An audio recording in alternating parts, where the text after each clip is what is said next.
Olá, bem-vindos à comunidade Novo Tempo Fortaleza. Fazemos parte da Igreja Adventista do Sétimo Dia. Esse é um lugar para se conectar com Deus e servir ao próximo. Nossos encontros são experiências reais com Cristo e sua verdade, onde buscamos ser cada dia mais parecidos com aquele que nos criou. Quer ficar por dentro dos nossos projetos e não perder nada, nenhum evento, nenhuma mensagem?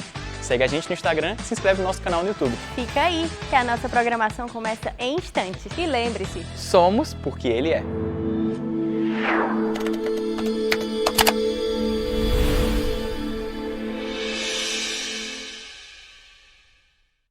Livro de Jonas. Abra sua Bíblia aí agora. Livro de Jonas.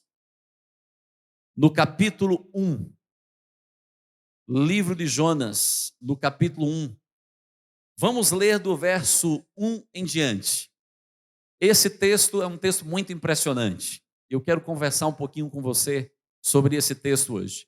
Só para eu conhecer um pouquinho mais o meu auditório aqui, quantos já são membros desta comunidade, membros da Igreja Adventista do Sétimo Dia batizados? Deixa eu ver as mãos aí.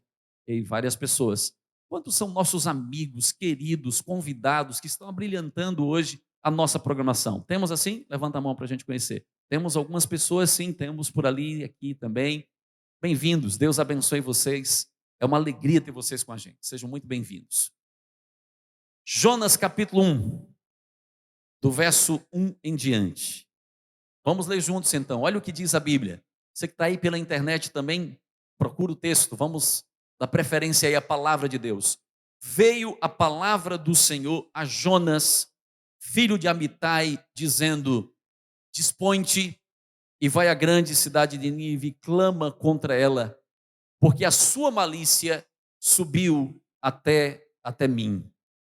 Jonas se dispôs, mas para fugir da presença do Senhor, para Tarsis. E tendo descido a Jope, achou um navio que ia para Tarsis. Pagou, pois, a sua passagem e embarcou nele, para ir com eles para Tarsis, para longe da presença do Senhor. Mas o Senhor lançou sobre o mar um forte vento, e fez-se no mar uma grande tempestade, e o navio estava a ponto de se despedaçar. Então, os marinheiros, cheios de medo, clamavam cada um ao seu Deus e lançavam ao mar a carga que estava no navio para o aliviarem do peso dela. Jonas, porém, havia descido ao porão e se deitado, e dormia de que forma? Profundamente.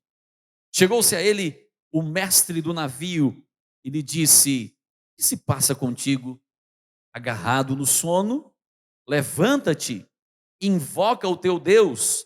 Talvez assim esse Deus se lembre de nós, para que não, como é que diz aí a sua Bíblia? Pereçamos. Amigos, esse texto bíblico retrata uma história conhecida da Bíblia. Porém, eu quero trazer algumas alusões, algumas lições importantes para aqueles que estão vivendo hoje no século 21. O nome Jonas é um nome que vem do hebraico. No hebraico seria Ioná e significa simplesmente pomba. É isso que quer dizer o nome de Jonas. Bom, embora o nome dele represente uma pomba, que é um símbolo de ternura, de pureza, de gentil simplicidade, na prática, amigos, o que nós vemos é que a vida desse profeta parece estar bem distante das características que o seu nome representava. O que nós vemos na Bíblia é um indivíduo que não tem simplicidade, é um indivíduo que não tem ternura e parece também não ter pureza em seu coração. Algumas pessoas questionam o livro de Jonas e questionam o livro por conta dos muitos milagres que o livro apresenta. E começam a dizer: olha, esse livro não dá para acreditar nesse livro, porque ele está cheio de milagres.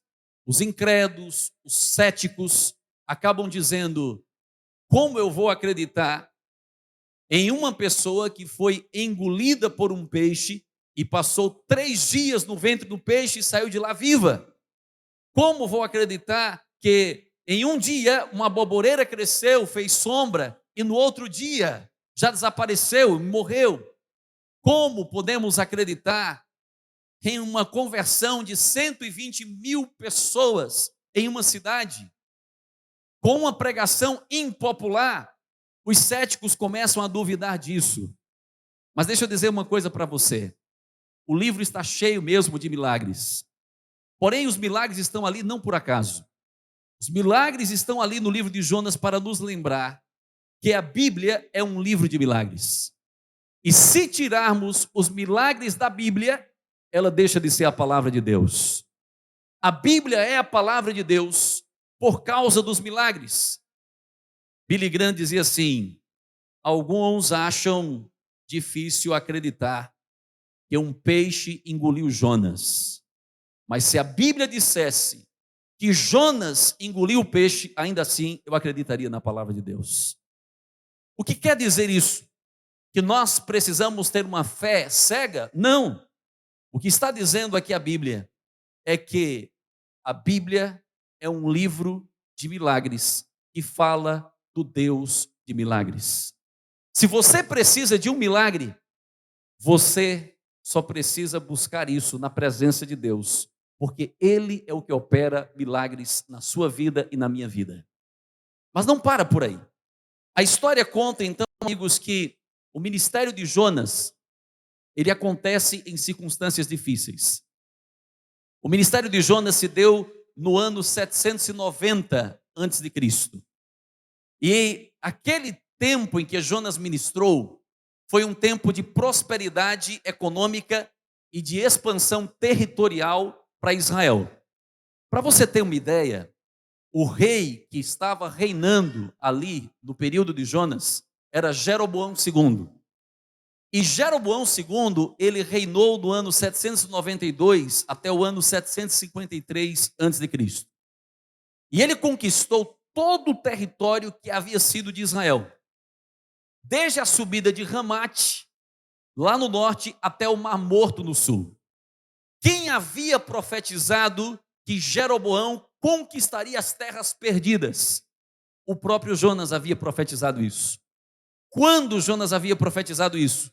Se você abrir a sua Bíblia em 2 Reis, capítulo 14, verso 25, você vai encontrar Jonas profetizando e dizendo que as terras seriam reconquistadas através de Jeroboão II. Portanto, amigos, Jonas é um profeta já conhecido no meio de Israel. Jonas é um profeta que as suas profecias se cumprem. É um profeta de credibilidade. Agora, de repente, o Senhor chega para ele e diz assim: Jonas, eu quero que você vá para Nínive. Nínive, amigos, era simplesmente a capital da Assíria. E a Assíria estava em ascensão e amedrontava todas as nações vizinhas. Nínive era uma capital muito grande. Os estudiosos dizem que ela tinha cerca de 95 quilômetros de circunferência, cobrindo 560 quilômetros quadrados. Imagine que o próprio texto bíblico diz que para caminhar, atravessar Nínive, era preciso 3 dias de quê mesmo? De caminhada. Portanto, era uma cidade grande, até mesmo para os padrões daquele tempo. Onde estaria Nínive hoje? Hoje, Nínive estaria localizada próxima à atual cidade de Mossul, no Iraque, a mais ou menos 400 quilômetros de Bagdá. E é para essa cidade que Deus diz que Jonas tem que ir. Agora, é interessante você perceber que os assírios, eles eram inimigos cruéis. Haviam alguns povos que conquistavam, exploravam, mas também investiam na terra. Os assírios não, eles devastavam com tudo e acabavam com tudo. Era natural, então, que Jonas chegasse e dissesse assim: olha, eu não me sinto à vontade para cumprir essa missão. Afinal de contas, os assírios são inimigos do povo de Israel e são inimigos de outras nações e são conhecidos pela sua perversidade. Portanto, eu não me sinto à vontade para ir. Mas o livro de Jonas diz que o Senhor fez esse chamado para ele. A gente olha muito, às vezes, pela perspectiva do juízo. Mas eu quero dizer para você que o livro deve ser compreendido como uma dissertação do perdão divino e como uma dissertação da misericórdia e da compaixão de Deus. Se alguém precisa de compaixão e misericórdia, ao ler o livro de Jonas, você vai encontrar tudo isso ali. Bom, o Senhor então faz o chamado para Jonas.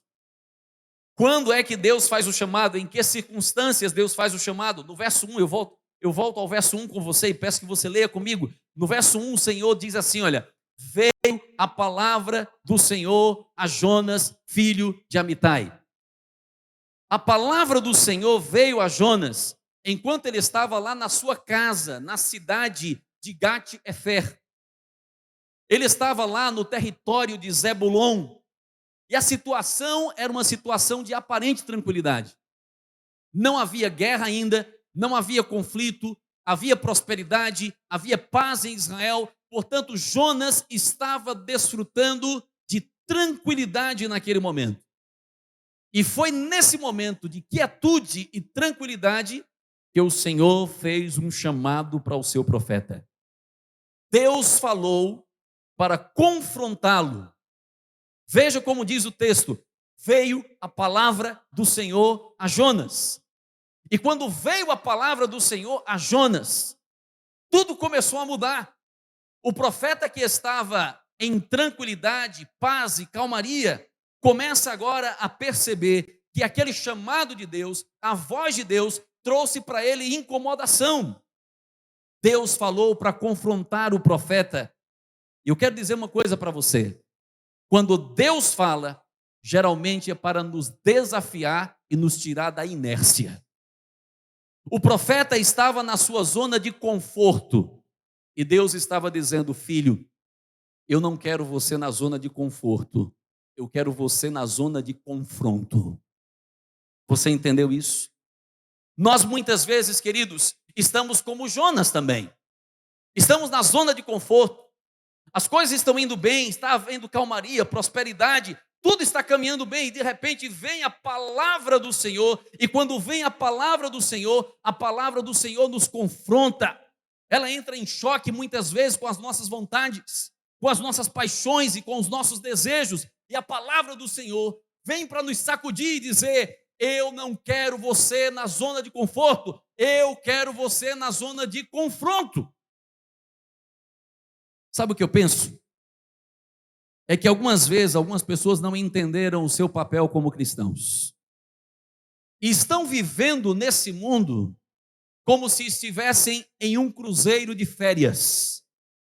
Vivendo um cristianismo como se aqui, nesse mundo, fosse um grande passeio. E deixa eu dizer uma coisa para você. Cristianismo não deveria ser comparado com um cruzeiro. Mas cristianismo deveria ser comparado, amigos, com uma zona de batalha. Nós estamos em guerra e não em um cruzeiro. Nós estamos no meio de um grande conflito e não de férias aqui nesse mundo. Mas algumas pessoas estão tão acomodadas que parecem estar de férias nesse mundo. E vem a palavra do Senhor, e quando a palavra do Senhor vem, é para nos tirar da inércia e nos colocar em movimento, porque crente inerte não combina com o reino dos céus, mas crente em movimento se assemelha a Cristo Jesus.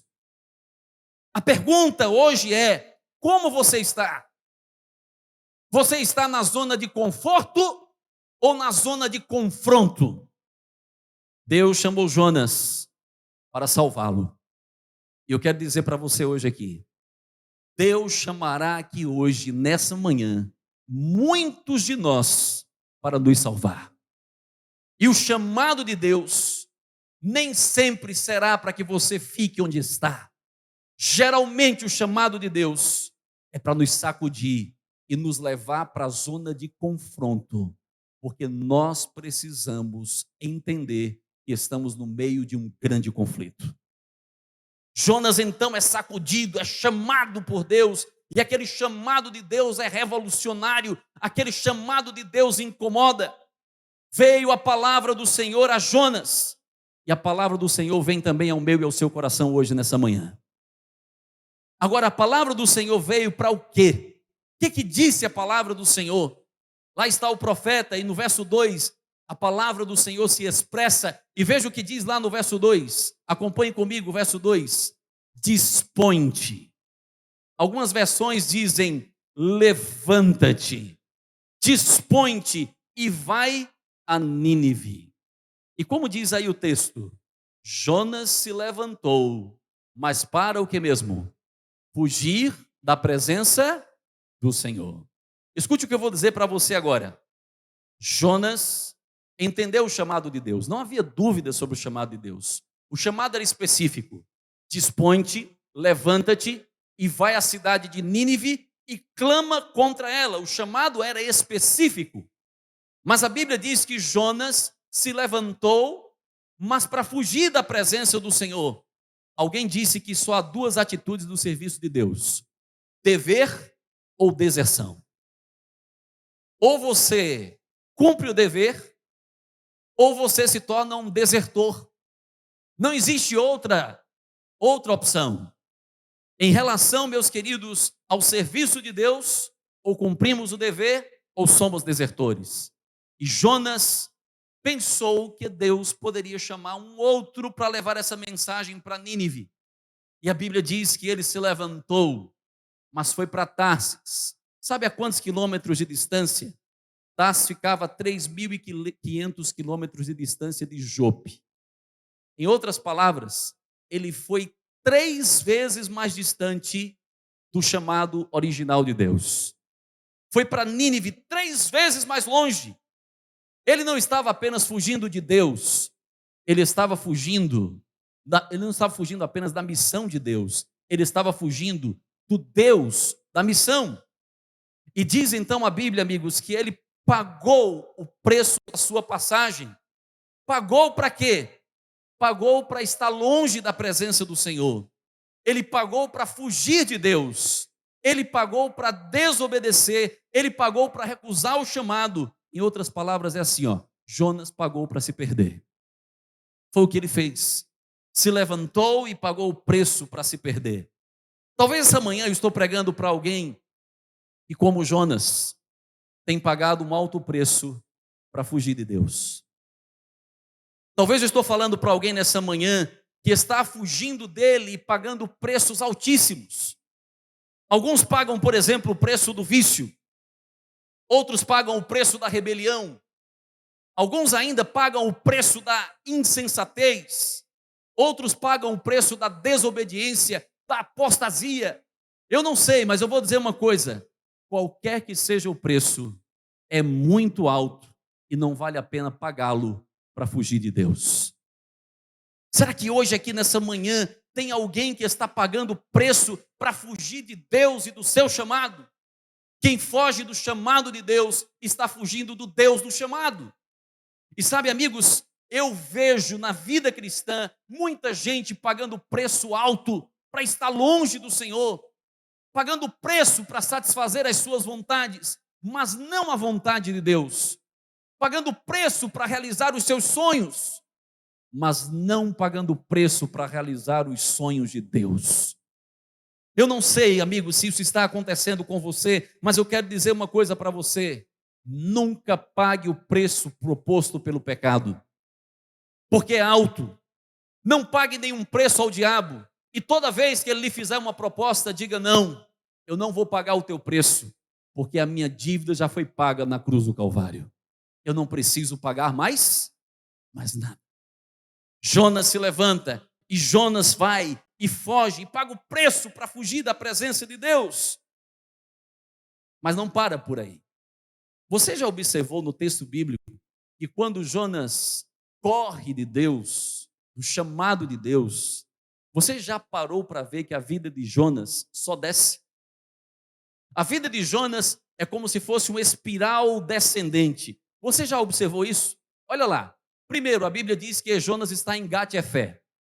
Depois de sua casa, ele desce para a cidade de Jope. De Jope, ele desce para o navio. Do navio, ele desce para o porão da embarcação. Do porão da embarcação, ele desce para o mar. Do mar, ele desce para o ventre do peixe. E a Bíblia diz que o ventre do peixe se chama abismo. Sabe qual é a palavra que a Bíblia utiliza ali para o ventre do peixe? É a palavra Sheol. Sabe como essa palavra é traduzida? Sheol é o mesmo que inferno. Inferno. Em outras palavras, Jonas, ao pagar o preço para fugir de Deus, ele desceu tanto que chegou ao que mesmo? Ao inferno. Agora, deixa eu esclarecer aqui, abrir um pequeno parêntese para dizer que inferno não tem nada a ver com um lugar de fogo eterno. Inferno simplesmente quer dizer o lugar de descanso ou sepultura dos mortos. É isso que quer dizer a palavra inferno. Jonas desceu ao ventre do peixe, foi o seu inferno, em outras palavras, era a sua sepultura. Era ali que ele ia descer. Ele desceu para o lugar mais longe, ou mais longínquo, ou mais profundo que um ser humano poderia descer. Ele estava encontrando-se com a morte no ventre do peixe. E escute isso agora. Todas as vezes que o homem foge de Deus, essa é a condição. A vida dele é uma descendente. Ele só desce. Quando eu fujo de Deus, eu desço. E eu desço para níveis cada vez mais profundos. Eu desço para níveis que cada vez mais me afastam de Deus. Porque a vida de um homem que corre de Deus, o destino final é o inferno, é a sepultura, é a perdição. Jonas estava indo por esse caminho, porque estava fugindo de Deus. Amigo, não pague o preço para fugir de Deus. E não permita que a sua vida seja um espiral descendente, como foi a vida de Jonas. Porém, a Bíblia diz que depois que Jonas chegou lá no seu abismo, no ventre do peixe, a Bíblia diz então que algo aconteceu. O que aconteceu? Verso 4. Veja comigo aí o verso 4. Jonas está fugindo de Deus, em uma fuga desesperada. Mas o verso 4 diz algo. Mas o Senhor lançou sobre o mar um forte o que mesmo? E fez-se no mar uma grande tempestade. Olhe para cá e entenda o que eu vou dizer para você. Amigos, esse verso está aí na Bíblia não é por acaso. Esse verso está aí na Bíblia para dizer uma coisa. Enquanto Jonas fugia de Deus, Deus buscava maneiras para ir ao encontro de Jonas. E a Bíblia diz aí que Deus manda uma tempestade. Olha, os marinheiros estranharam aquela tempestade naquele período, porque eles escolhiam períodos para viajar justamente porque eles não tinham a tecnologia que temos hoje. Então eles conheciam os tempos. Aquele não era tempo de tempestades. E muitas vezes, quando era tempo de tempestade, eles ficavam atracados no porto por semanas ou meses, até que eles tivessem tempos de calmaria e pudessem continuar a viagem. Então, quando chegou a tempestade, os marinheiros estranharam, porque não era período. Por que estava acontecendo aquela tempestade? Duas razões porque a tempestade estava acontecendo. Duas razões. Primeiro, Deus estava usando os agentes naturais para levar avante os seus propósitos. Quando Deus mandou a tempestade, é como se Deus estivesse dizendo assim: ei, Jonas, você está embaixo no porão, você está achando que você está no controle, você está achando que você tem o senhorio da situação, então eu vou dizer uma coisa para você, Jonas, eu vou enviar uma tempestade e vou dizer para você, você não está no controle de nada, eu vou usar os recursos naturais ao meu favor, para dizer para você que eu tenho tudo em minhas mãos. Não era Jonas que estava no controle, quem estava no controle é Deus, e por isso o Senhor estava mandando a tempestade para dizer para o seu profeta Fujão: você não tem o controle e o senhorio, mas eu tenho o controle de todas as coisas, mesmo quando você não tem controle algum. Deus estava enviando a tempestade para dizer que Ele tem tudo em suas mãos. Primeira coisa. Segunda coisa, porque Deus está enviando a tempestade? Deus está enviando a tempestade para que aquela tempestade salve o profeta. Como assim, pastor? Deus não desistiu de Jonas. E a prova que ele não desistiu de Jonas foi enviar uma grande tempestade. Deixa eu dizer para você que está aqui ou pela internet, em nome de Jesus, amigo querido, às vezes Deus permitirá que as tempestades sobrevenham sobre nossas vidas. Sabe para quê? Para dizer o seguinte: Ele não desistiu de você. A tempestade muitas vezes será o recurso de Deus para te alcançar, para me alcançar. E sei que estou pregando hoje, nessa manhã, para pessoas que estão enfrentando terríveis tempestades. E talvez você olhe para a tempestade e você diz: Deus me abandonou, se esqueceu de mim, porque eu estou enfrentando os problemas mais difíceis da minha vida. Eu estou enfrentando as tempestades mais ferrenhas. Parece que Deus se esqueceu de mim. E sabe, queridos, talvez seja exatamente o contrário. Talvez no meio da tempestade, Deus esteja chamando a sua atenção. Talvez no meio da tempestade, Deus esteja usando esse recurso para te salvar. Escute o que eu vou dizer para você agora. Às vezes, Deus não muda o cenário, porque Ele quer que o cenário mude você. Você entendeu isso? Às vezes estamos orando: Senhor, muda esse cenário. Eu tenho caído de joelhos, eu tenho clamado: Senhor, muda essa situação. E Deus olha e diz: filho, eu não vou mudar o cenário. É um cenário de tempestade mesmo, porque eu quero que esse cenário sirva para mudar você. Então, amigo, diante da tempestade, lembre-se: Deus não deixou de te amar. Diante da tempestade, você continua sendo, e eu também, alvo do amor de Deus. E a história de Jonas nos mostra isso. Deus manda a tempestade para alcançar o profeta. Mas onde está o profeta? Verso 5, abra a Bíblia, veja comigo. Jonas 1, verso 5, onde está o profeta? Os marinheiros estão cheios de medo. Clamavam cada um ao seu Deus. E então, diz o texto bíblico aí no verso 5, acompanhe comigo. Clamavam cada um ao seu Deus, lançavam ao mar sua carga que estava no navio, para aliviarem do peso. Jonas, porém, havia descido para onde, irmãos? Para onde tinha Jonas estado, irmão? No porão do navio. E o que Jonas estava fazendo lá no porão? Ele estava o que mesmo? Dormindo. Duas coisas que eu quero que você repare bem comigo aqui agora. O Senhor não desiste de Jonas, manda uma tempestade. Mas o profeta está escondido lá no porão, dormindo profundamente. O sono proveniente de uma falsa segurança, sono por exaustão, nós não sabemos, mas uma coisa é certa: todos estavam acordados no meio da tempestade, menos Jonas. Amigos, não era hora de dormir, não era hora de descansar, não era hora de estar em sono profundo. E se você pegar o texto no original, no hebraico, esse sono profundo aí que Jonas estava sentindo, a palavra é a mesma que foi usada para quando Deus deu aquele sono para Adão, e da costela de Adão ele fez quem?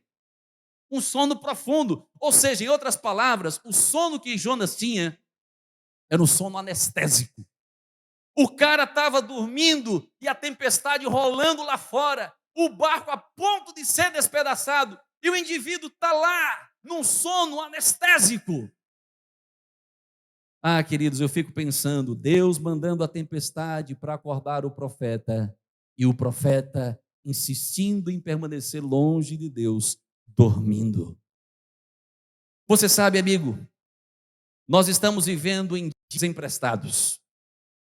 Estamos vivendo no final da história desse mundo. E se você estuda profecias, nós estamos no capítulo 2 de Daniel, nós estamos no final, nos pés da estátua. E eu diria mais, nós não estamos apenas nos pés, nós estamos nos dedos dos pés da estátua de Daniel. Nós estamos vivendo em dias emprestados, mas sabe o que está acontecendo? Enquanto estamos vivendo em dias emprestados, os sinais estão no ar, as tempestades estão aí. E então, muitos estão dormindo no porão da sua existência, no porão da sua culpa, no porão do seu egocentrismo, no porão de suas concepções, estão lá dormindo, anestesiados. E Deus está dizendo assim: estamos no final, as profecias estão mostrando, estamos vivendo em tempos em que as pessoas estão sofrendo. Coronavírus não é o final de todas as coisas, mas faz parte do conjunto de sinais que falam que Jesus Cristo está voltando e que é preciso de fato se preparar, mas muitos estão dormindo. Será que eu estou pregando para alguém que está dormindo em seu relacionamento com Deus? Você está acordado muitas vezes até altas horas da noite. Você está acordado muitas vezes para fazer uma maratona de série, mas muitos estão dormindo no relacionamento com Deus. A comunhão com Deus está anestesiada. O relacionamento com Deus não é verdadeiro. A intimidade com Deus tem passado longe. E o Senhor está mandando tempestade para te acordar. Mas a culpa e a desobediência nos fazem dormir. Será que os Jonas modernos estão aqui hoje? De repente, em meio a tudo aquilo, o cara dormindo, o Senhor ainda, de maneira misericordiosa, age mais uma vez. Manda tempestade, todos estão acordados, mas alguma coisa a mais Deus faz por ele. Olha o verso 6, olha o que diz aí o verso 6 comigo. Chegou-se a ele o mestre do navio e lhe disse: que se passa contigo? Agarrado no sono, levanta-te e invoca o que mesmo? Olhe para cá e entenda o que eu vou dizer para você agora. Em meio a toda aquela anestesia espiritual e física, Jonas está dormindo e Deus manda o capitão do navio, um marinheiro, um pagão, para falar algo para ele, para dizer assim, ó, você está dormindo? No meio de tudo isso, levanta-te e invoca o teu Deus. Você se lembra que Jonas já ouviu essa expressão antes, levanta-te? Quando foi que ele ouviu a expressão levanta-te? Quando Deus o chamou para ir pregar aonde? Em Nínive. Agora é o capitão que está usando a expressão que Deus usou, e o capitão está dizendo, levanta-te. Levanta-te. Amigo querido, deixa eu dizer uma coisa para você. O capitão estava dizendo para Jonas com palavras nuas e cruas: ei, desperta, é hora de você tomar uma atitude, é hora de você assumir o seu posto, é hora de você clamar ao seu Deus, é hora de você se levantar, é hora de você dizer quem você é e sair do seu esconderijo. Jonas, levante-se. Deixa eu dizer para você, amigos, em um mundo que marcha para a destruição, Deus também quer que o seu povo se levante para se levantar e falar com voz de esperança. Deus quer que você se levante em sua família, para fazer um chamado para que eles se rendam a Cristo. Deus quer que você se levante na sua vizinhança, para os seus amigos, para os seus colegas de trabalho, de faculdade, de universidade. Deus quer que você se levante para dizer que o mundo que está coberto por tempestade, em um mundo assim, ainda existe esperança, e a esperança é Jesus Cristo. Deus quer que nos levantemos. Eu quero concluir dizendo para você 3 coisas. A história de Jonas é uma história que nos revela 3 pontos fundamentais. Primeiro, Jonas se dispôs para fugir da presença do Senhor. Eu quero concluir a minha mensagem dizendo para você hoje: fuja também. Fuja também. Você está olhando assim para mim e está dizendo: pastor, não estou entendendo nada. O Senhor passou esse tempo dizendo aí que Jonas fugiu da presença do Senhor, e essa foi uma atitude condenável, e agora o Senhor chega e diz: fuja também. É isso mesmo? A resposta é sim. Por quê? Escute o que eu vou dizer para você agora. Fuja, mas não fuja de Deus. Fuja para Deus. Esse é o chamado de Deus para mim e para você. Se você tiver que fugir, fuja para os braços de amor do Senhor. Fuja para aquele que é refúgio e fortaleza. e socorro bem presente na tribulação. Pare de fugir de Deus e fuja para Deus. Pare de fugir da missão de Deus e fuja para o Deus da missão. Pare de fugir do seu chamado. Pare de fugir dos sonhos de Deus para você. Pare de fugir dos propósitos que Deus estabeleceu. Deixe os seus próprios sonhos para sonhar os sonhos de Deus. Fuja para Deus. A história de Jonas nos ensina por contraste que não deveríamos jamais fugir de Deus, mas deveríamos sempre fugir para Deus e para o seu chamado. Mas em segundo lugar, a história de Jonas nos lembra uma outra história do Novo Testamento. Você se lembra que lá no Novo Testamento um pai tinha 2 filhos. E o filho mais moço chegou para o pai, não satisfeito, e disse assim: pai, me dá a parte da herança que me pertence, eu quero partir. E ele foi embora, gastou tudo, e quando não tinha mais nada, tomou a decisão de voltar. E o pai o recebeu de que mesmo, irmãos? Braços abertos. Então escute o que eu vou dizer para você agora. Jonas é o filho pródigo do Antigo Testamento. Jonas é esse filho fujão. Jonas é esse filho que abandonou a casa do pai, os sonhos do pai para ele, abandonou a presença do pai. Mas há uma coisa: se houve esperança para Jonas, há esperança para todos nós que estamos aqui em nome de Jesus. Sabe o que isso quer dizer? É que Deus ainda espera os seus filhos fujões. Deus ainda espera aqueles que abandonaram o seu chamado, que fugiram do seu plano. Deus ainda espera aqueles que abandonaram o Senhor. Como esperou Jonas?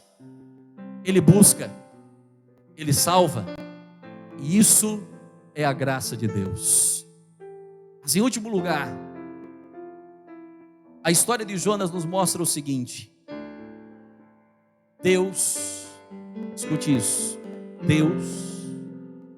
Deus nos usa apesar de nós mesmos.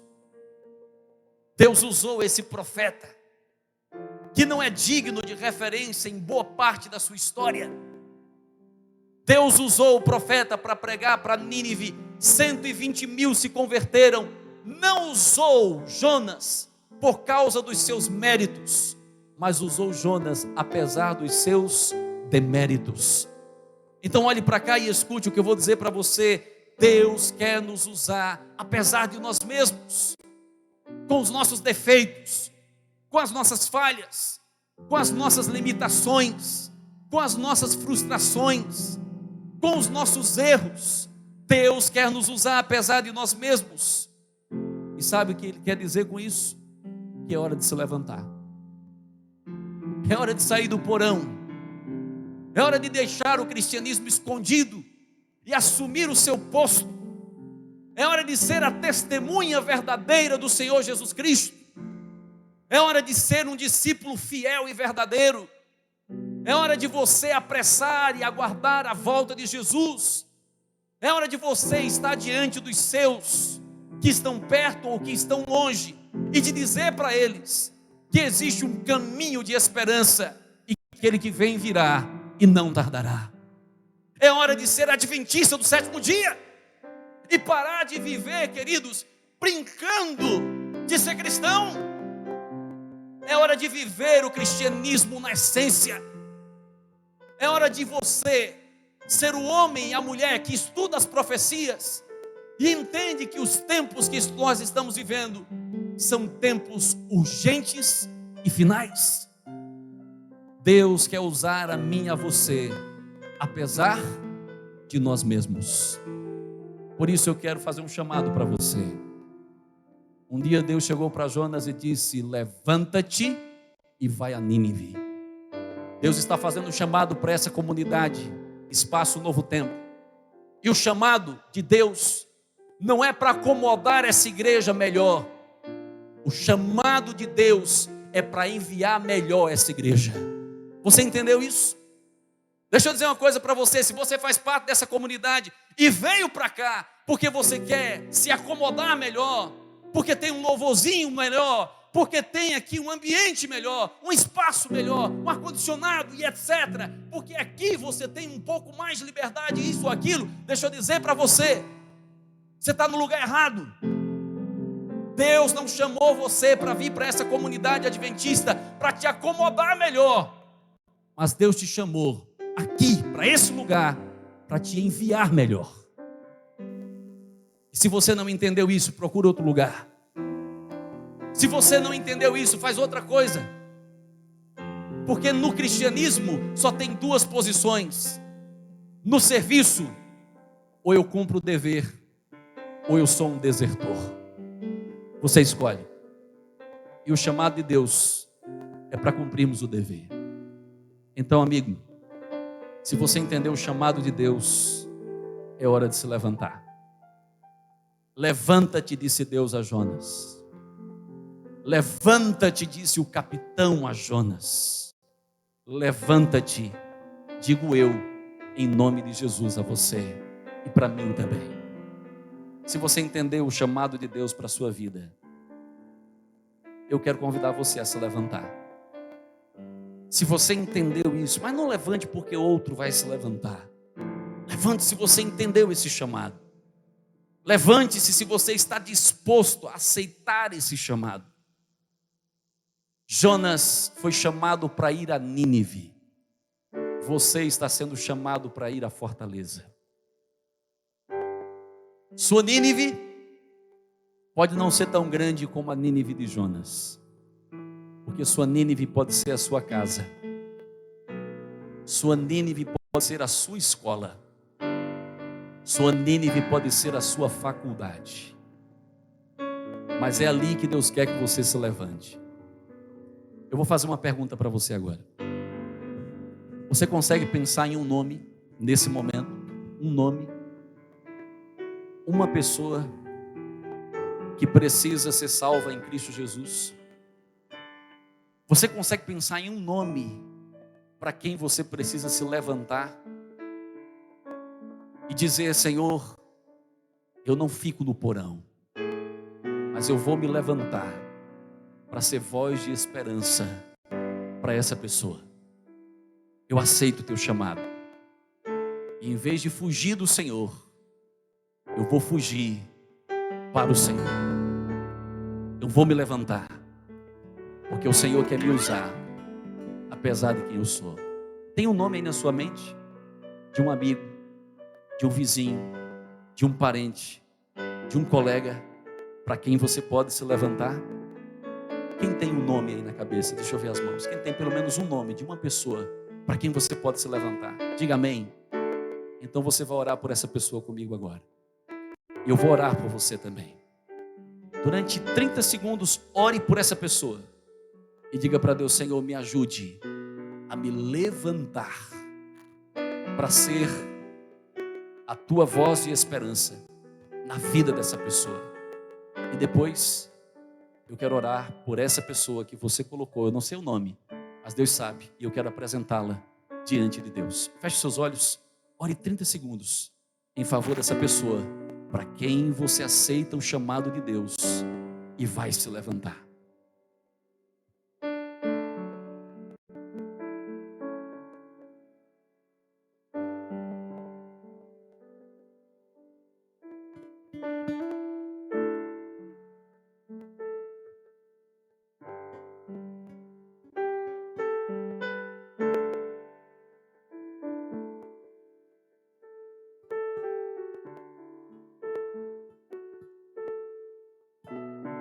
Pai querido, aqui nessa igreja e no ambiente virtual, na internet, temos pessoas que resolveram se levantar. Tem gente que se levantou aqui nesse auditório, mas tem gente que se levantou lá diante da telinha do computador ou da sua TV para dizer: ei, Senhor, conta comigo. Eu tenho fugido, Senhor, muitas vezes do teu chamado. Eu tenho buscado zona de conforto e não zona de confronto. Mas o Senhor hoje me desafiou, veio a palavra do Senhor a mim. E essa palavra sacode, essa palavra mexe, revoluciona. E é por isso, Senhor, que nesta manhã eu quero apresentar os teus filhos diante do teu altar. Eu quero me apresentar diante do Senhor e dizer: Pai, ajuda-nos para não fugirmos do Senhor, mas para fugirmos para o Senhor, para os braços de proteção e amor do Ser Eterno.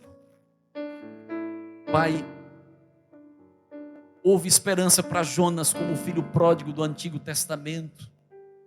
Então, Senhor, nos dá uma nova oportunidade, um novo começo nesse dia, para que a Tua graça nos envolva e nos direcione de novo para estarmos no centro da Tua vontade, não no centro do nosso querer, mas no centro do Teu querer. Senhor, nós estamos em pé para dizer que aceitamos o Teu chamado. Queremos nos levantar, Pai, para sermos uma voz de esperança em um mundo que está a ponto de se despedaçar como aquele barco. Queremos ser uma voz de esperança.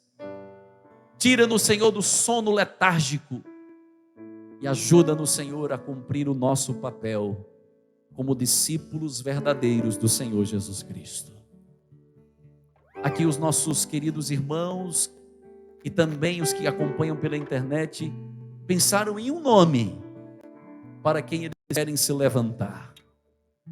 Recebe esse nome, Pai, e que eles se levantem na força do Teu poder para serem as testemunhas vivas do Senhor Jesus Cristo. E que ao se levantarem, proezas, milagres, transformações, vidas mudadas sejam vistas. Se houve conversão para Nínive, a conversão para Fortaleza também. Por isso colocamos essas vidas em Tuas mãos e agora nos dispomos, levantando-nos para cumprir o Teu chamado. Façamos isso em nome de Jesus. Amém. Deus te abençoe.